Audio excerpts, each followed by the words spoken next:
I'd bring you out and shake the hell out of you.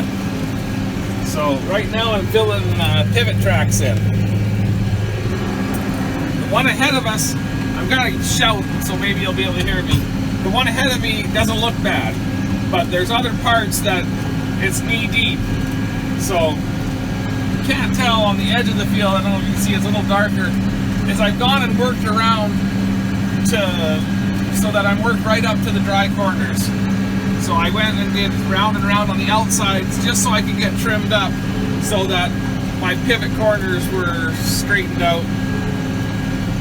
So, and then I just started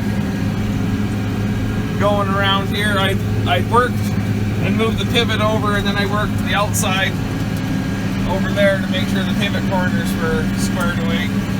And then, like, I don't have pivot corners on the other side because I just fence right up to it and I have cows everywhere else. My GPS isn't on. I haven't even, there must be a plug-in that's not turned on. I went to turn it on and I don't even know.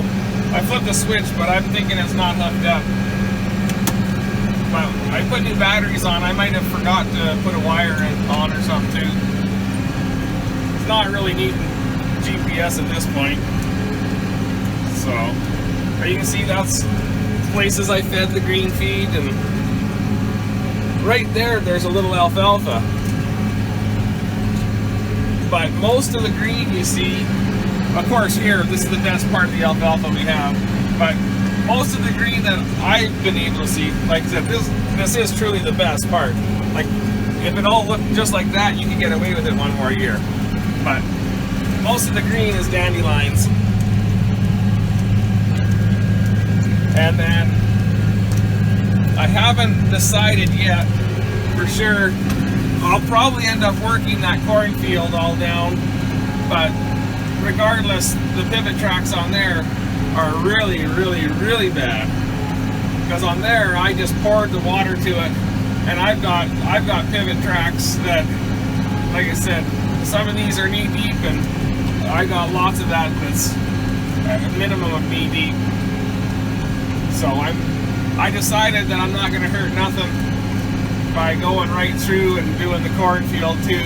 And then for some reason, if I have a hankering to not work it all up and seed into the stubble, which I doubt I'll do, at least I have the opportunity.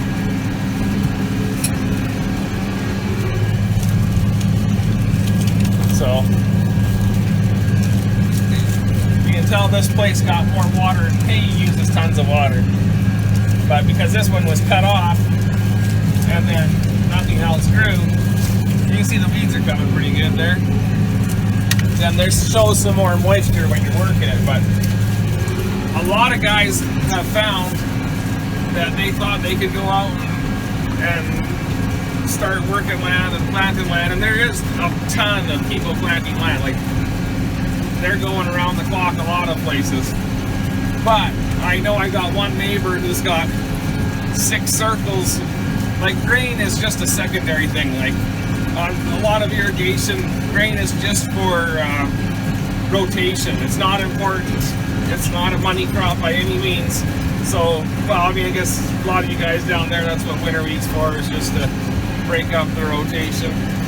So grain's not a big deal, but they got 6 circles that they were ready to plant, and the farm manager, he went and toured it, and they're all too dry. They've worked it, and it's too dry to plant.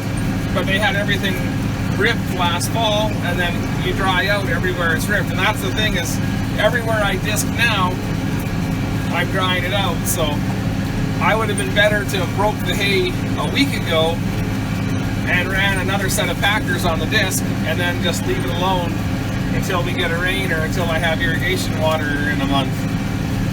But do what we can do. That's all we can do. So I'll bring you back out a little bit and we'll talk some more farm stuff. I'm gonna get myself turned around here, but like I said, this isn't the funnest thing going against the rows, but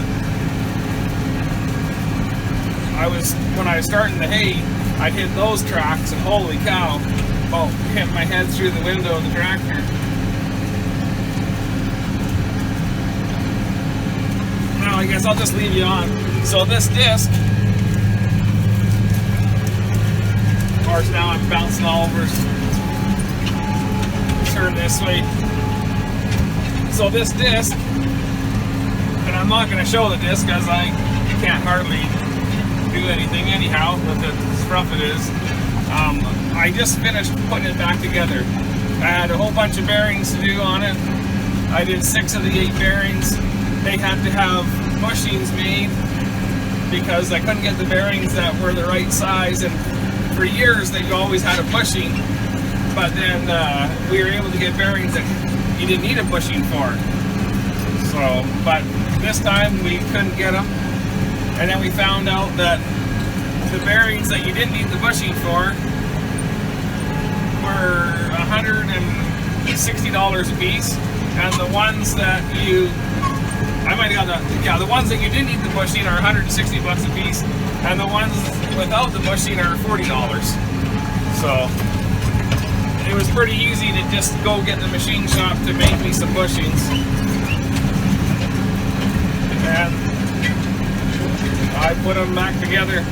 I had Wyatt help me this morning just do the last of the putting all the disc back together. Having it all tore apart and everything's heavy, so I used Dad's skid steer, and then Wyatt helped me. He went through and tightened up all the big heavy bolts on the hangers, for the gangs, and so he did that. Well, I got everything mounted again, but we're good. So see you guys in a little bit. Well, this is pivot track number 7. So you can see across the field, that's what it looks like where I fed. Got I fed as much as I could out in the field this winter, and just spread green feed bales everywhere I could, trying to get the manure spread out here and get the cows exercise, keep them in shape. So that's where I'm talking about earlier about working out to the pivot corners. So normally I would just have guessed and went, but what I did is I used the pivot track right in front of us as a guide, and then I just went back and forth until I got out as far as I wanted.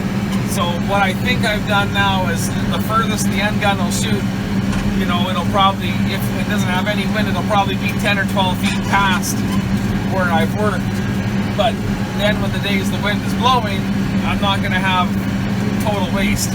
In my blow sand, I don't want to break it all up right to where exactly the end gun will water, and then have a wind come in and blow it all away because it gets dry. And you can have wind, especially if you get a lot of southeast wind, and you can have wind where every time you irrigate, the wind blows and your end gun doesn't go very far. So,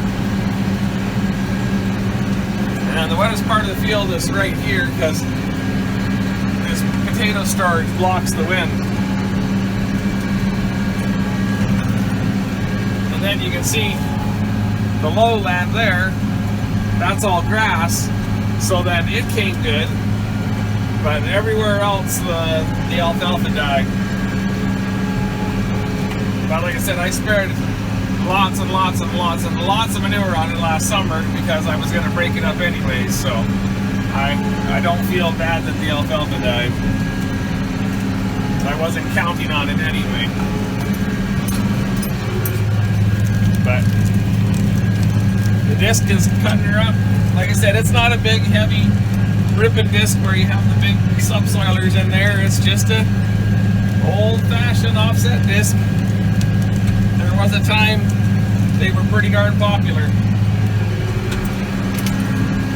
So those feeding spots are breaking up really nicely, and I will probably end up having to disc this all one more time, but at least there where I've gone through where I fed, or was wasted and I fed, I got through fine. So if I disc it one more time after it dries a bit, then when I go to vibra-shank it, I shouldn't have any problem with plugging.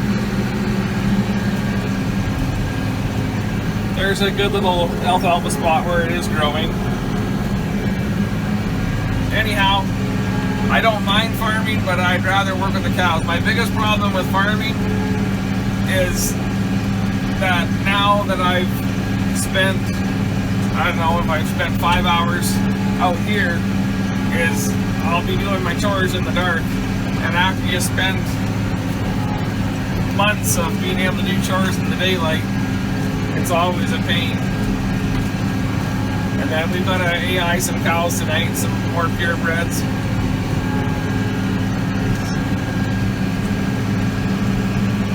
Anyhow, got our seagulls eating the worms that pop up. Anyhow, I'm hoping to grow a decent crop here. Pretty sure I'm going to grow corn here, but we'll see. Prices just keep going up and up and up on the seed, fertilizer, everything else like that, so we'll see what I figure out. I was going to grow canola on the corn stubble, but that just changed. The seed canola contract changed, so, and that's quite a bit of money difference, so, but we'll just keep working away. You can see how little hay I have left. Pretty crazy. Cows eat her up. So, I'll flip you around. Be sure to comment, rate, and subscribe, and have yourselves a good day. Take care. Happy farming.